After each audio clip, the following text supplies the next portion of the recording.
Welcome to Westbury Analytics Radio, where ServiceNow performance analytics for senior executives comes alive. Experienced ServiceNow architects, performance management experts, and other executives in your field share insights for how to drive performance management using the power of ServiceNow performance analytics. Performance analytics is a game changer, but it requires a different way of thinking than how most people think about reporting and performance measurement. Our goal here is to help you develop that new way of thinking. I am your host, Pedro Soto. Let's jump right into today's conversation with my special guest, Stacey Barr, and let's look at how to make KPIs practical and engaging to create a high-performance culture. Hello, everybody. This is Pedro Soto with Westbury Analytics Talk Radio. And today I have a special guest with me. Her name is Stacey Barr. She's known as the Performance Measure Specialist. Stacey speaking to us right now from Australia. And she's done something very special, created something called the PUMP approach to performance measurement and KPIs, which is really a practical and engaging performance measurement approach to develop KPIs that are meaningful and that actually measure what matters. So I'll let Stacey share more about her story and how she arrived at this method and a little bit more about her company as well before we continue into our conversation. Stacey, welcome. Thank you so much, Pedro. This is a pleasure to do this with you. Thank you. So tell us a little bit about how you came to the PUMP approach. It's been my life's work, really. I am, but not my life's plan. So I had actually planned to be a nerdy research statistician because I was naturally good at maths. I didn't have to study to pass my maths exams, or indeed to top my class or even the school in mathematics. But my venture into research statistics lasted about 18 months, I think. What it turns out to be is that I'm actually a truth seeker. I'm not a mathematician. Everything that I've done in the field of performance measurement and probably life in general is all about getting as close to knowing as I possibly can, as close to fact or truth about how things work, whether it's how fit I can get as a cyclist, or whether it's just how engaging I can write in my newsletter, or just anything. Ultimately, I think that's important to me because I want to make better choices. My focus on performance measurement specifically started when I moved out of research and into Queensland Rail, which was my first business-related and only business-related job, actually. That was my role, to be the measurement consultant in Queensland Rail. And that was back in the kind of early 1990s, and there really wasn't much around about exactly how to do performance measurement. So I had the freedom to find my own way. Because of my personality, like I can't stop myself from making things that matter better. And of course, good measurement, or at least good evidence about how much something is happening is really critical to making things better. And I think that is the foundation for how I approached performance measurement. When I was in Queensland Rail, I was bumping up against all kinds of struggles with how to help managers and decision makers and teams to measure what really matters easily and meaningfully. Not just picking up data that was already there and turning it into a measure that was easy to report, but not really telling anybody anything that they needed to know.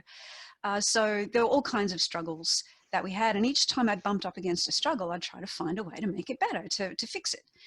And before I knew it, I had a bunch of techniques that really is PUMP 1.0, I guess. And when I left Queensland Rail, which was in 1999, that was because I wanted to focus on PUMP. I didn't want to have a desk job. I wanted to think without thought police. I wanted to contribute and to create and to make something that was going to help a lot more people than just my colleagues at QR. So that's kind of it. I started my business in 1999, and ever since then, I've been taking Pump out into the world and evolving it and streamlining it, tweaking it. And it hasn't needed a lot of change, actually, because all the struggles I bumped up against when I was in Queensland Rail, I've found that people all around the world bump up against the same struggles. It doesn't matter what sector they're in or what country, what language they speak, what industry they're in. It seems like the world has very, very common struggles with performance measurement. And I think that's what's really helped consolidate Pump as something that is, like you mentioned before, Pedro, practical and focused on really measuring what matters. So that's basically my story. Yeah. So you've been at it dedicated to the pump method for 20 years pretty much now. Yeah. Because yeah, you're at 2019, right? Yep. Good. Glad I got my math right because I did that on the fly. So, and then prior to that, you were, I don't know, 5-7+ years at Queensland Rail. So you're almost 30 years on this approach, right? Yeah, and I would even say that the things that I learned when I was a research statistician have definitely informed the way that Pump is. Pump has some of its foundation in proper mathematical statistics, in valid measurement techniques. So it really has been my entire life's work in a way. Yeah, fascinating. So you begin as a statistician, and obviously you carry that into your work at Queensland's Rail. You create Pump. In over 20 years, you've been helping companies and teams around the world. So folks, pay attention. This lady knows what she's talking about, from not just technique and discipline, but actual world life experience, real experience, right? That's kind of you. Yeah, I guess that's helped, though. It's helped build my own confidence that Pump works. Like, it doesn't just work in one little sector, in one city, in one country in the world. It you know, getting the same stories from everywhere, and that gives me the faith to keep putting Pump out there and encouraging people to try it, because I have such confidence that it really is going to work for them. Brilliant. So let's dive a little bit more now into some of that content that you've come to master and share with others. What good performance measurement should be like? And how would one know if it's working the way it should be working? That's a great question. I like to play on words a little bit. So one of the kind of big picture ways that I would describe what good measurement is about is that it has two parts to it. It's to prove and it's to improve organizational performance. So on the one hand, prove means that good measurement is giving us evidence of how well or to what extent we're creating the results or outcomes we intended. In every organization, whether it's private sector, public sector, small, medium, large, massive, it doesn't matter what it exists for. It exists to create results or outcomes. So performance measurement gives us the ability to prove how well or whether or not we're actually creating the results we exist to do. The improve part of it is really the fundamental role of measurement. And what it means is that good measurement is going to focus us on the continuous improvement of our business processes and systems, policies, whatever, so that they can better create those results or outcomes that our organization exists to create. Does that make sense? Absolutely. Yeah, great. So, you probably know we at Westbury Analytics focus on helping clients who use ServiceNow, Yep. the platform, correct? Yeah, absolutely. Now, you have a much broader horizon and view on the world. You don't just deal with ServiceNow clients. You don't just deal with IT clients or IT organizations within the client. You go for performance measurement across the board, up and down an organization, correct? That's exactly right. Wow. So what are common struggles that people have with performance measurement? There's a lot of data that I've collected about that, Pedro. I've had a newsletter since probably 2002 or somewhere, just shortly after I started my business. I started writing a newsletter. I think if I'm anything, I'm an author. I love writing and creating things that other people can use in their own time and space. So writing is a passion for me. So it's always been a passion for me to grow the number of subscribers to my newsletter. And out of there's been tens of thousands of them since then, over the last couple of decades. So I started asking them, thinking this is a great resource for research. So I started asking new subscribers what was their biggest struggle with KPIs or performance measurement. And 15,500 of them answered that question. And analyzing that data, I can tell you what are the top struggles that people have. So it does match up also anecdotally with what I experience when I'm working directly with clients. It kind of, we end up with the same thing. So there are plenty of them, and on my website I talk about a lot more. But to give you the top three, Pedro, number one is people really struggle to measure goals that they call intangible or vague or broad.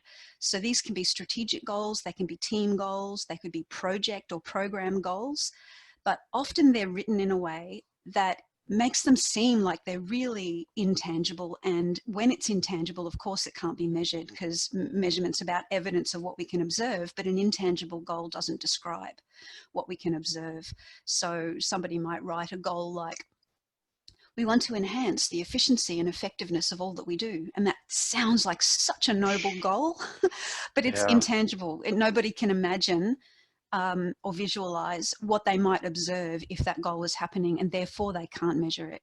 So that's number one struggle, is there are lots of intangible goals in the world. By the way, there shouldn't be. There is a way to fix that as a problem, but this is number one struggle. Yeah. Before you go to number two, Stacey, I wanna dwell on something here that's interesting, right? Because you say the struggle or the challenge they face, the top one is measuring goals that are written in a way that they appear intangible, right? Correct. What we've observed, and you tell me how that matches up with your vast experiences, if they're written that way, that means that they're being thought of in that intangible way, right? Yeah, Because very the often written form is just an extension of their thought form. Yeah. And so one of the first steps is to work with these folks, which is what we find ourselves in early in an engagement, is to change the thought patterns so that instead of being so tangible and fuzzy and noble, but not practical and measurable and more tangible, that happens. And then that takes care of so much once you're actually able to help that process.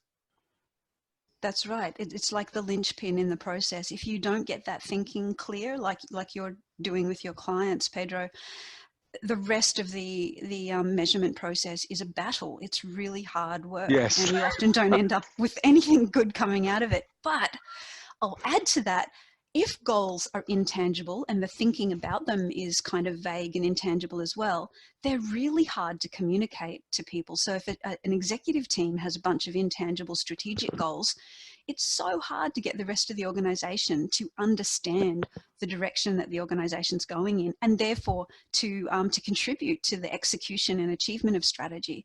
So the communication piece is also a big problem, and fixing the intangible goal problem so that they're easier to measure automatically makes them much easier to communicate and much easier for everybody to understand. Yeah, awesome. Thanks. So go on to the number two challenge. Yeah. Number two's that people really find it hard to find meaningful measures. Now, we've already talked about how intangible goals can be one of the reasons for that. But even if the goal's not that intangible, or they find a way to make it or express it in a tangible way, finding meaningful measures for it is also a real struggle for people.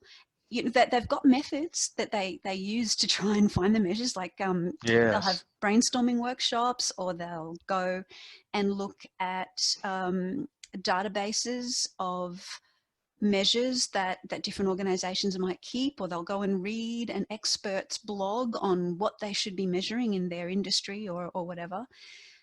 But the problem is that whenever they try to bring those measures into their organization, they either don't have the data for them, or they don't actually understand the measure and how it's calculated and how to use it, or it just doesn't feel like it's fitting their organizational context there, because everybody will say their organization's completely unique, and they kind of are. It's like people's personalities. Every person is unique, so each organization has a level of uniqueness as well. That means we can't just plug and play with measures. Very rarely can we do that. So by and large, the common approaches people take to find measures or KPIs leave them with measures they can't implement, that they don't feel are relevant, or they can't get people engaged in.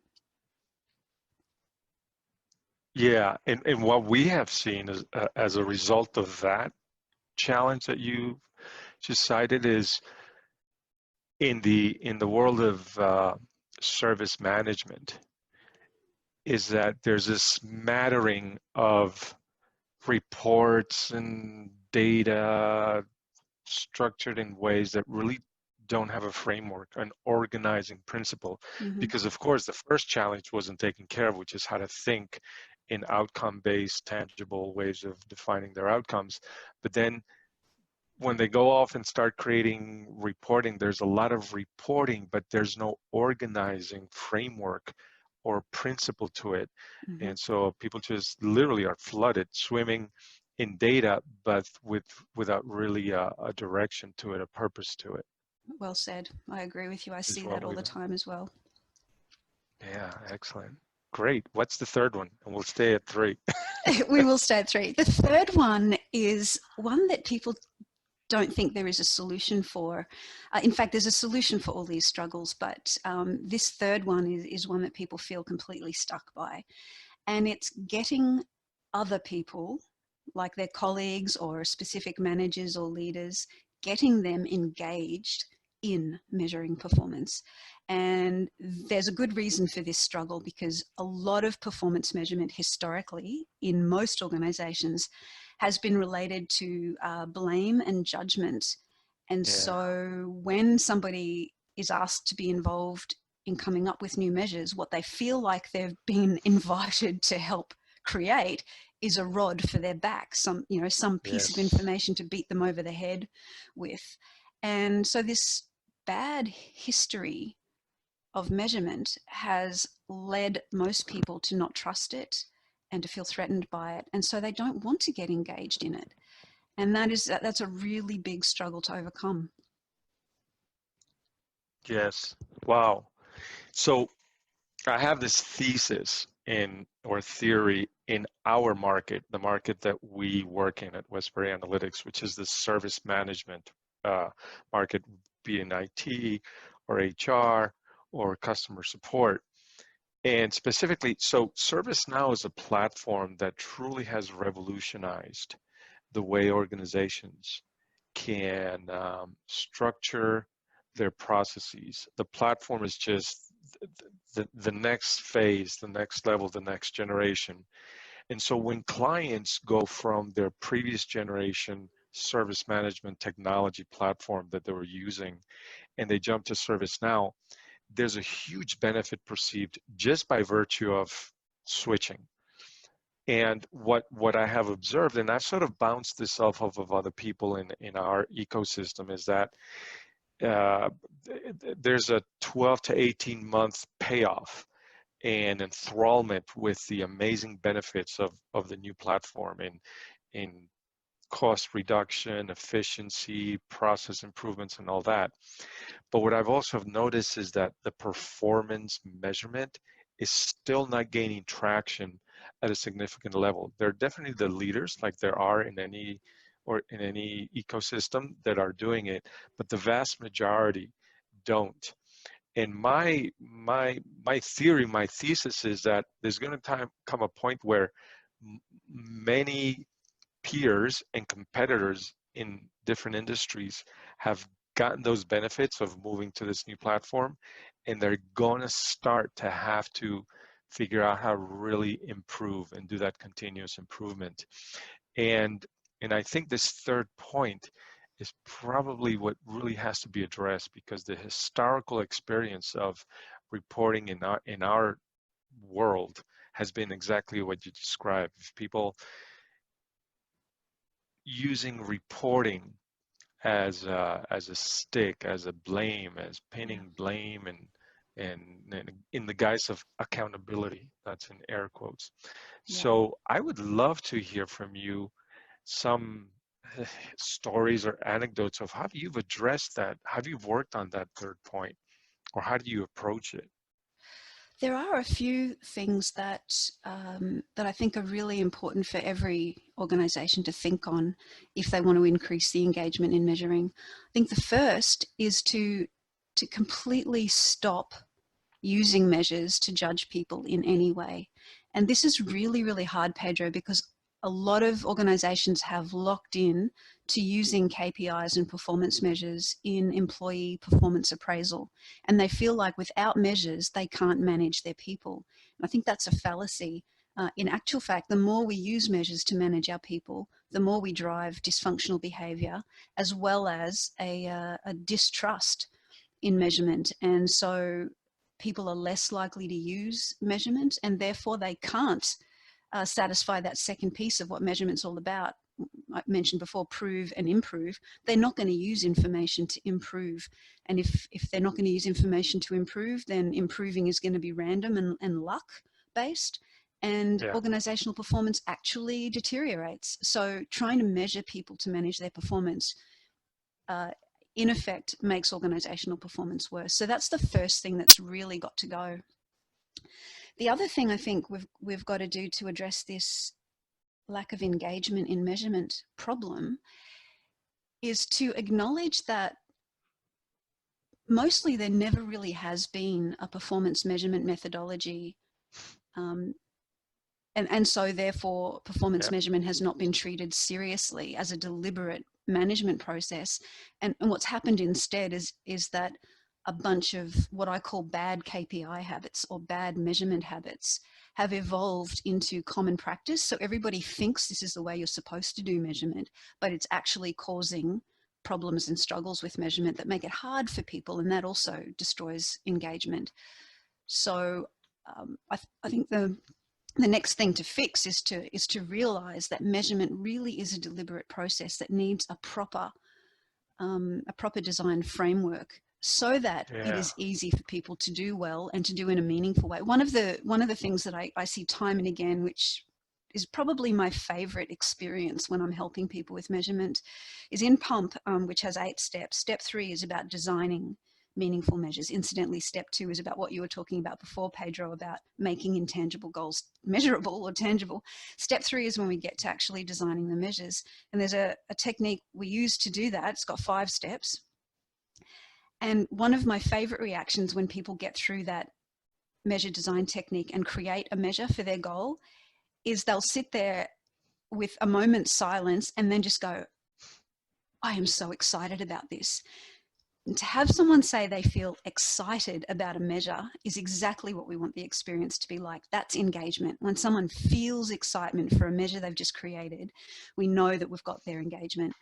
That's and that only comes when we use a deliberate approach to developing measures in a meaningful way. That's awesome. So PUMP, right, it is an example of a framework that addresses all these struggles. What are some examples of commonly used frameworks that don't? That's a good question too. SMART is one of the frameworks that people will use to say this is, we've got to have smart KPIs, we've got to have smart measures.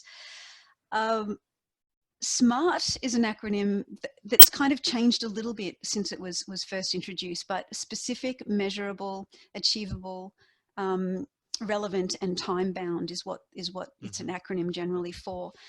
SMART was designed for goals, not for measures. the measures are the M part of SMART. So it isn't actually a methodology or a framework at all to help us come up with better measures. It's not a how-to either. It's a little checklist of the qualities that a goal should have. It is not a series of steps to develop a measure. Another framework that's really become more popular recently is OKRs, Objectives and Key Results. And that is, again, a really simple framework for organizing the relationship between results and measures. But there is no how-to information in the OKR framework for what are the steps to actually create the right measures for your goal. And the balanced scorecard. I mean, when I started in Queensland Rail, the balanced scorecard was just coming into being and people thought that was a measurement tool. But again, it's not. It's actually a strategy design tool. And doesn't give us any steps at all for how to come up with the right measure for our goals, how to implement that measure, how to interpret and use that measure to drive improvement. So there are plenty of those kinds of frameworks. That's three there as an example. Awesome. Excellent. Wow. So we've covered some excellent ground here. I think we could wrap it up unless there was anything else you had in mind that you really wanted to share for our first chat in our podcast with you. Hopefully there'll be more. Yeah, hopefully there will be more. That would be fun. In our little chat, Pedro, we haven't, it's a short little chat. It's like a little introduction to, and I'm hoping what listeners will take away from this is, wow, maybe I should be looking at the way we do measurement and seeing if I can take it more seriously, be more deliberate, adopt some techniques that will actually work, and therefore it will be better for me. I'd love for people to be asking themselves those questions. To help though, because PUMP is and I know you know this, quite a thorough methodology. Yeah. And I wrote a whole book about it. So one thing I'd love to do is to offer the digital copy of my book for any listener who wants it. And I can give you a link for them to sign up to get a copy of that if you think it would be helpful. Absolutely. Yeah, that would be awesome. So we'll put the link, unless you have a easy, short way for them to refer to, we'll also put it in the description of our podcast and wherever we deploy this. Yeah, it's just, they can go to staceybarr.com/Westbury, and on that page they'll get information about the book. The book's called Practical Performance Measurement, and we kind of nickname it the PUMP book because it is the book that details the whole PUMP methodology. I've had people who have got a copy of that book and read it and then emailed me about how they're revolutionizing performance measurement in their organization. So it's quite a thorough, practical book. But yeah, staceybarr.com/Westbury. Sign up and you'll get a copy of that book, digital book, and plus a whole lot of other things that I think will help kick off a more fruitful and productive and engaging approach to measuring performance. That is fantastic, Stacey, and I'm grateful that you're providing that resource to listeners, because it truly, there isn't an engagement that we're involved with where we discover that our clients really need to think about performance measurement in this way, deliberate with a framework, and that starts by helping them define the outcomes that they need to measure, the goals that they're about, which the data will prove and provide the evidence of how well they're doing towards those outcomes or not. So that is just really cool that that such a resource is available out there. I want to thank you so much for making time from your, I'm sure it's busy, full schedule. And with that said, I guess we can sign off and say goodbye to our listeners. Thank you so much, Pedro. It's been a pleasure, and I want to thank you for the opportunity to share my ideas with other people who might benefit from them. Thanks very much. My pleasure. And for those of you out there, definitely make it a point to go to Stacey's website. And as you said, staceybarr.com/Westbury, and you'll find a very valuable resource that she's making available to you. Okay, everybody, till next time, Have a good one. We see a time when all business leaders using ServiceNow Performance Analytics will easily know how to leverage its power to help them reach their business goals. Performance Analytics offers you a way to do that. To discover how you can get there faster, send us an email to info@westburyanalytics.com.